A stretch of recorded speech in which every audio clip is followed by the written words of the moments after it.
Hello बच्चों, कैसे हैं आप सभी लोग। क्या हाल चाल है सभी के। आई होप सब बहुत बढ़िया होंगे और सोशल डिस्टेंसिंग का पालन कर रहे होंगे और कोरोना काल में जितनी भी चीज़ें आपको ज़रूरी हैं वो आपको ज़रूर करनी है। और सबसे ज़रूरी आपके लिए है पढ़ाई। तो आप लोगों को अपनी स्टडी को कंटिन्यू रखना है। अपनी स्टडी को कंटिन्यू रखते हुए आज हम एक नया टॉपिक लेकर के आए हैं आपके सामने। आपका टॉपिक है कॉपी कंस्ट्रक्टर। हाँ जी, आपने बिल्कुल सही सुना, कॉपी कंस्ट्रक्टर। इसका मतलब क्या होता है कि कंस्ट्रक्टर के थ्रू एक ऑब्जेक्ट की जितनी भी वैल्यू हैं उसको किसी भी अनदर ऑब्जेक्ट में कॉपी करा देना। सबसे पहले तो हम थोड़ा सा डिस्कस कर लेते हैं कि कंस्ट्रक्टर क्या होता है, क्योंकि कंस्ट्रक्टर जो है मैंने आपको क्लास के अंदर पढ़ाया था। ठीक है, तो कंस्ट्रक्टर क्या है। Constructor is a special type of method. Constructor एक ऐसा मेथड है स्पेशल टाइप का जिसका नाम और क्लास का नाम, यानी कि कंस्ट्रक्टर का नाम और आपकी क्लास का नाम सेम होता है। यानी कि अगर आपकी क्लास का नाम ABC है तो आपके कंस्ट्रक्टर का नाम भी ABC होगा। कंस्ट्रक्टर कोई भी वैल्यू रिटर्न नहीं करता। कंस्ट्रक्टर कहाँ डिक्लेयर होता है, पब्लिक एरिया में डिक्लेयर होता है। उसके बाद इस तरह की जो चीज़ें हैं वो कंस्ट्रक्टर को बिल्कुल अलग बनाती है। और एक इम्पॉर्टेंट बात कि कंस्ट्रक्टर यूज़ क्यों किया जाता है। कंस्ट्रक्टर हमेशा इसलिए यूज़ किया जाता है कि जब हम ऑब्जेक्ट को बनाते हैं तो उस टाइम पर जब ऑब्जेक्ट बनाएंगे तभी आपका ये जो कंस्ट्रक्टर है कॉल होगा। यानी कि कंस्ट्रक्टर क्या है, ऑटोमेटिकली कॉल होता है कब, जब आपका ऑब्जेक्ट बनता है। या इसको आप ऐसे भी कह सकते हैं कि कंस्ट्रक्टर है automatically called for creating time the object. तो जब आप ऑब्जेक्ट कॉल कर रहे हैं तो ऑब्जेक्ट कॉल करने के बाद कुछ ऑपरेशंस आपके प्रोग्राम के अंदर ऑटोमेटिकली हो जाते हैं। आपको मैंने पहले बताया था कि आपकी जो क्लास है, मान लीजिए आपकी कोई ABC नाम की क्लास है और उसके अंदर A और B नाम के दो आपके वेरिएबल स्टोर हैं, यानी कि दो वेरिएबल आपने ले रखे हैं। तो क्या होगा, क्या उनका मेमोरी एलोकेशन हो जाएगा? नहीं होगा।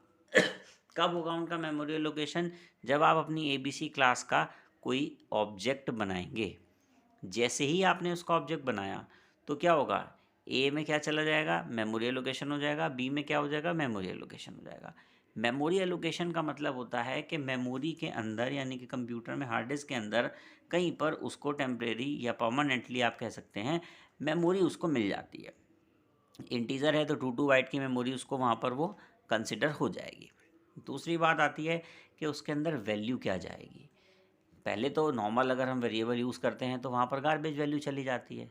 तो हम यहाँ क्या कह रहे हैं, यहाँ पे गार्बेज वैल्यू ना जाए तो उसके लिए हमें यहाँ क्या करना पड़ेगा, यहाँ पे कंस्ट्रक्टर यूज़ करेंगे और कंस्ट्रक्टर की बॉडी के अंदर हम लोग ज़ीरो असाइन कर दिया करते थे। ठीक है। दूसरी चीज़ आती है कंस्ट्रक्टर के, हमारे पास में कुछ टाइप्स हुआ करते थे, जैसे कि डिफ़ॉल्ट कंस्ट्रक्टर हमने पढ़ा है, पैरामीटराइज कंस्ट्रक्टर हमने पढ़ा है। कुछ टेक्निक्स हुआ करती थी, कंस्ट्रक्टर को ओवरलोड कराया हमने। ठीक है जी। तो कंस्ट्रक्टर को जब हमने ओवरलोड कराया उसके बाद का जो हमारा कॉन्सेप्ट है वो आता है कॉपी कंस्ट्रक्टर। ठीक है जी। अब ये कॉपी कंस्ट्रक्टर क्या करता है, एक constructor that is use to copy और initializing the value of one object into another object is called copy constructor. एक ऑब्जेक्ट के पास जिस वेरिएबल में जो वैल्यू पड़ी है वो उसको दूसरे ऑब्जेक्ट में कॉपी कराने का काम करता है। अगर हम ऐसा कर पाए तो इसका मतलब है कि हम किस कॉन्सेप्ट पर काम कर रहे हैं, हम काम कर रहे हैं कॉपी कंस्ट्रक्टर पर। ठीक है। ज़रा सिंटेक्स पर ध्यान देते हैं, क्या सिंटेक्स हमारा इसका बनेगा। सिंटेक्स की अगर हम बात करें तो इसमें क्लास का नाम देना होगा। अब कौन सी क्लास का नाम, जिस क्लास के अंदर आप इस कंस्ट्रक्टर को बना रहे हैं आपको क्या करना पड़ेगा, उस क्लास का वहाँ पर नाम देना पड़ेगा। फिर ब्रैकेट ओपन करेंगे, पैरामीटर पास करेंगे, यानी कि आपको क्लास का नाम देना पड़ेगा क्योंकि क्लास टाइप का रेफरेंस वेरिएबल आपको वहाँ देना है। तो आपने वहाँ पे क्लास का नाम देना है। मान लो ABC नाम की क्लास है तो आप ABC लिखेंगे। फिर एड्रेस ऑपरेटर लगाएंगे एंड एम्परसेंट और उसके बाद आप रेफरेंस वेरिएबल यहाँ पर एक दे देंगे। देन उसके बाद बॉडी शुरू करेंगे। उसके बाद इसका ब्लॉक बनेगा प्रॉपर। इस ब्लॉक में आप इस रेफरेंस वेरिएबल के थ्रू जो भी इनके वेरिएबल्स हैं, यानी कि जो क्लास के अंदर जो वेरिएबल हमने बना रखे हैं उनको वैल्यू ये कॉपी करा देगा। ठीक है जी। तो इस तरीके से हमारा कॉपी कंस्ट्रक्टर काम करेगा। अब हम एक छोटा सा प्रोग्राम हम कॉपी कंस्ट्रक्टर का देखते हैं और ये देखते हैं कि कॉपी कितने तरीके से, यानी कि किस किस तरीके से हम कॉपी करने के लिए, जैसे हम फंक्शन को कॉल करते हैं ना, तो इस तरीके से कॉपी करने के हमारे कौन कौन से कॉन्सेप्ट यहाँ पर होंगे। अब हम यहाँ पर एक प्रोग्राम देख रहे हैं, आपकी स्क्रीन पर आपको सामने एक प्रोग्राम दिखाई दे रहा है। ये क्या काम कर रहा है? कॉपी कंस्ट्रक्टर का प्रोग्राम है। इसमें हमने काफ़ी तरीके से कॉपी कंस्ट्रक्टर को करने की कोशिश की है। चलिए अब हम इस प्रोग्राम को थोड़ा समझ लेते हैं, कैसे काम करता है प्रोग्राम हमारा। सबसे पहली बात ये होती है कि हम लोगों को अपनी हेडर फाइलों की ज़रूरत होती है।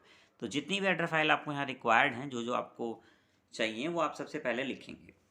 हमने यहाँ पर सबसे पहली हेडर फाइल लगाई है #include iostream.h। दूसरी हेडर फाइल हमने लगाई है #include conio.h। उसके बाद हमने यहाँ पे क्लास नाम का एक कीवर्ड लिया है, क्योंकि क्लास कीवर्ड के थ्रू ही हम अपनी क्लास को बना सकते हैं। डिक्लेयर करने के लिए कि भाई हाँ ये मेरी क्लास है, तो CLASS क्लास हमें यहाँ पे लिखनी पड़ती है। उसके बाद हमने क्या किया, क्लास का नाम लिखा मैंने कोड, CODE। देन उसके बाद मैंने बॉडी शुरू कर दी। देखिए क्लास का जो बाय डिफ़ॉल्ट एरिया होता है वो कैसा होता है? प्राइवेट होता है। मैंने यहाँ पर प्राइवेट लिख दिया है, ठीक है। अगर मैं यहाँ पे प्राइवेट ना भी लिखता तो क्लास का जो बाय डिफ़ॉल्ट एरिया होता है वो प्राइवेट ही होता है, तो वो प्राइवेट ही कंसिडर किया जाता है। तो हमने यहाँ पे क्या किया है, हमने यहाँ पर एक वेरिएबल लिया है, इंटीजर टाइप का एक वेरिएबल है मेरे पास में ये, और ID नाम का वेरिएबल है ये क्या काम कर रहा है? सिर्फ वेरिएबल डिक्लेरेशन हुआ है, इसमें हम वैल्यू डालेंगे और इसकी वैल्यू को हम दूसरे इस एक ऑब्जेक्ट के थ्रू दूसरे ऑब्जेक्ट में कॉपी कराएंगे। अब बात आती है पब्लिक एरिया की। पब्लिक हमने लिखा, कॉलन लगा दिया। ये क्लास के एक्सेस स्पेसिफायर है, प्राइवेट, पब्लिक, प्रोटेक्टेड। तो जहाँ से मैंने पब्लिक लिख दिया वहाँ से सारा का सारा जो एरिया है वो पब्लिक शुरू हो गया है। अब मैं आपको बता दूँ कि अभी अभी मैंने आपको बताया था कि कंस्ट्रक्टर क्या है। कंस्ट्रक्टर एक स्पेशल टाइप का मेथड होता है और कंस्ट्रक्टर का नाम और क्लास का नाम सेम होता है। तो जो आपकी क्लास का नाम है कोड, वही आपको यहाँ पे क्या करना पड़ेगा? कंस्ट्रक्टर का नाम रखना पड़ेगा। अब आपने यहाँ पे क्या कर दिया? कंस्ट्रक्टर का नाम रख दिया कोड, CODE। कंस्ट्रक्टर कोई भी वैल्यू रिटर्न नहीं करता है, तो इसलिए हम उसका क्या है, रिटर्न टाइप हमारा कुछ नहीं होता है। हमने ब्रैकेट किया, ब्रैकेट बंद कर दिया, यानी कि पैरामीटर में हमने यहाँ पे कुछ नहीं दिया। हालांकि हम पैरामीटर में दे सकते हैं, अभी आगे हम पैरामीटर में देंगे। तो हमने यहाँ किया विदाउट पैरामीटर वाला, हमने यहाँ पे क्या बनाया? कंस्ट्रक्टर बनाया। बॉडी शुरू करी और ID में हमने यहाँ पे क्या कर दिया? 0 साइन कर दिया। 0 साइन करने का मतलब ये होता है कि गार्बेज वैल्यू यहाँ पर कंसिडर ना हो जाए, क्योंकि हम लोग क्या कर रहे हैं, गार्बेज वैल्यू को बचाने, मतलब गार्बेज वैल्यू से बचने के लिए हम लोग जनरली कंस्ट्रक्टर का यूज़ करते हैं, ठीक है। देन हमने बॉडी बंद कर दी। उसके बाद हमने एक और कंस्ट्रक्टर बनाया, क्योंकि कंस्ट्रक्टर जो है क्लास के नाम के जैसा होता है, तो कंस्ट्रक्टर का नाम तो क्लास का नाम ही रहेगा। तो हमने यहाँ लिख दिया कोड। अब आप देखेंगे सर 2 कंस्ट्रक्टर बन गए, कोई दिक्कत नहीं है। कंस्ट्रक्टर आप कितने भी बना सकते हैं, बस कंस्ट्रक्टर में दिए गए पैरामीटर जो हैं वो आपके अलग अलग होने चाहिए। बेसिकली अगर आप इस तरीके से बनाते हैं तो एक कंस्ट्रक्टर ओवरलोडिंग के कॉन्सेप्ट को भी फॉलो करता है। तो हमने क्या किया, कोड बनाया, ब्रैकेट शुरू किया, उसके बाद हमने लिखा इंट, फिर हमने क्या कर दिया, ए नाम का एक वेरिएबल वहाँ पर दे दिया, और उसकी बॉडी में हमने जो ए वेरिएबल पास होकर वैल्यू पास करके लाएगा, ए की वैल्यू को हमने क्या कर देना है, ID के अंदर आपकी उसको कॉपी करा देना है।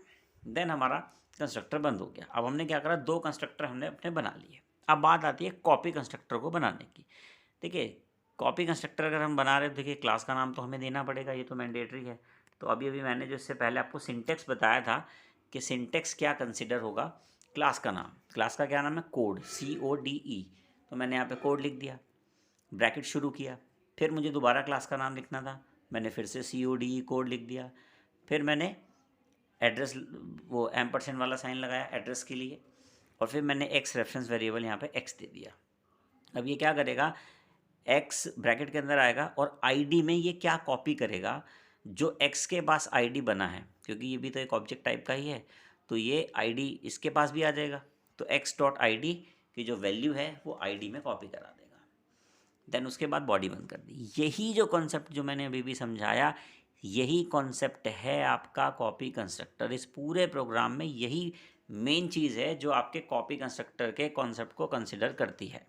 देन उसके बाद क्या करेंगे, बॉडी बंद कर दिया, फिर हमने लिखा वॉइड डिस्प्ले, एक डिस्प्ले नाम का फंक्शन लिखा, उसके अंदर हमने बॉडी शुरू करी, Cout लगाया, और उसके अंदर ID नाम का जो वेरिएबल हमारे पास है उसको डिस्प्ले करा दिया। देन स्लैशन लगा दिया, जिससे कि कर्सर जो है हमारा रिजल्ट डिस्प्ले करने के बाद नेक्स्ट लाइन में चला जाए। इससे क्या होगा कि हमें ये समझ में आ जाएगा हाँ भाई हमारा आउटपुट प्रॉपर तरीके से क्या लिखा हुआ है। देन हमने क्या किया, बॉडी बंद कर दी। उसके बाद हमने क्लास की बॉडी बंद करी। जैसा कि हम लोग स्ट्रक्चर की बॉडी बंद करते थे, कर्ली ब्रेसेस लगा के एंड ऑफ लाइन लगाते थे, इसी तरीके से हम लोग क्लास की बॉडी बंद करते हैं, कर्ली ब्रेसेस लगाते हैं, एंड ऑफ लाइन लगा देते हैं।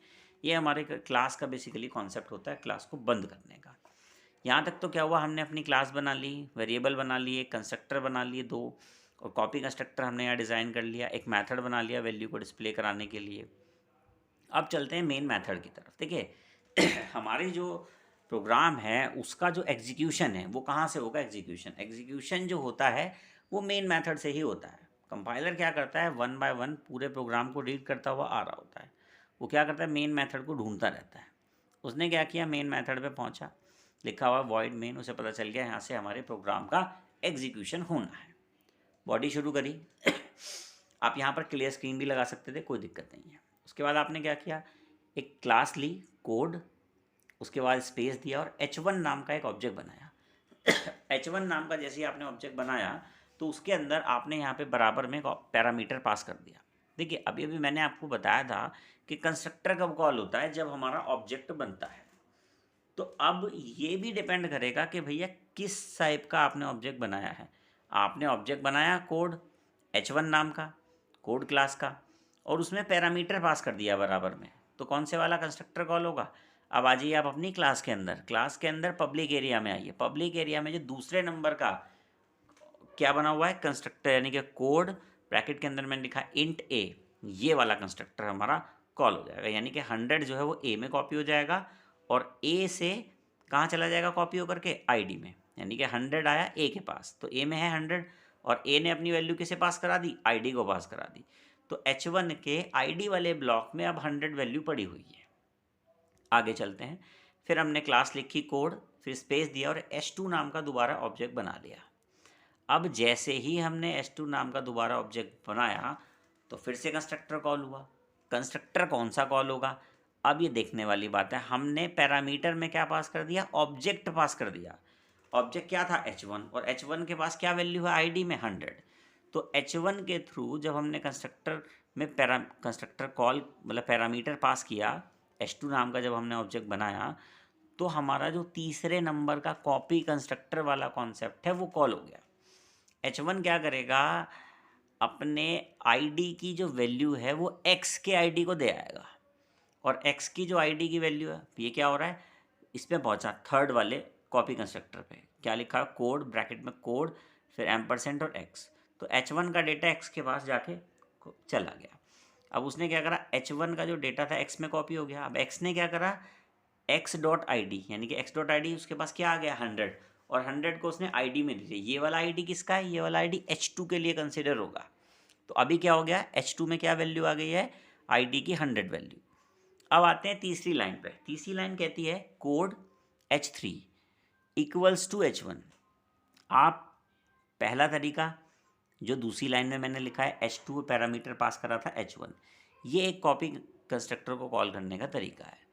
दूसरा आपने क्या किया, कोड लिखा h3 इक्वल्स टू h1।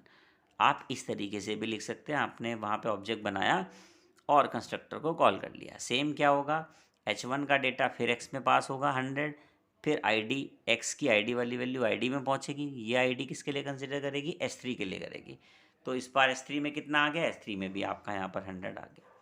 तीन तरीके हो गए। तीसरा तरीका अब हम करेंगे, मतलब पहले हमने h1 बनाया, फिर हमने h2 बनाया, फिर हमने h3 बनाया। अब हमने कोड बनाया, मतलब कोड क्या है, क्लास है, ऑब्जेक्ट बनाया h4।